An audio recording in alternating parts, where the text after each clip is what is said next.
Hello guys, তো একজন answer কীভাবে ভোট কেন্দ্র পালন করে? তো সকালে ঘুম থেকে উঠে আমি চলে গেলাম। দেখেন আমার ব্যাগ আছে এবং এই ব্যাগ দিয়ে আমি দেবীগঞ্জে যাব। দেবীগঞ্জ আমার সাথে যাবে আরও ২ জন, ৩ জন যাবো। আমি সুদাই। এখন রাস্তায় যেতে, যেতে অনেক দূর চলে আসলাম। এখনও বাড়ির পাশেই আছি। তো আমরা পঞ্চগড়ে যাব। যদি আমার ভিডিও ভালো লাগে তো অবশ্যই লাইক, কমেন্ট করবেন। পঞ্চগড়ে এখন চলে আসছি, আমরা রোডে উঠে গেছি। এখন রোড থেকে আমার এই পঞ্চগড় যাব। পঞ্চগড় অনেক কাছে, একটু রেস্ট নিলাম। রেস্ট নেওয়ার পর পঞ্চগড়ে চলে আসলাম। পঞ্চগড়ে এখন আনসার বিডিপি অফিসে আমরা যাব। আজকে আমাদের ব্রিফিং রয়েছে, অনেক মানুষ জড়ো হয়েছে এই ব্রিফিংয়ে, এবং ব্রিফিং শেষ হওয়ার পর আমরা বাসায় চলে যাব। ব্রিফিং শেষ, এখন বাসায় চলে যাব।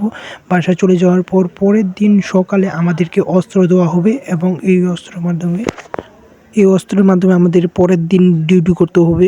আমাদের যে ইউনিয়নে পড়েছি ওই ইউনিয়নে আমাদের অস্ত্র দেওয়া হয়ে গেছে। এখন আমরা চলে যাব আমাদের যে পর্যায়ে আমাদের ফেলানো হয়েছে।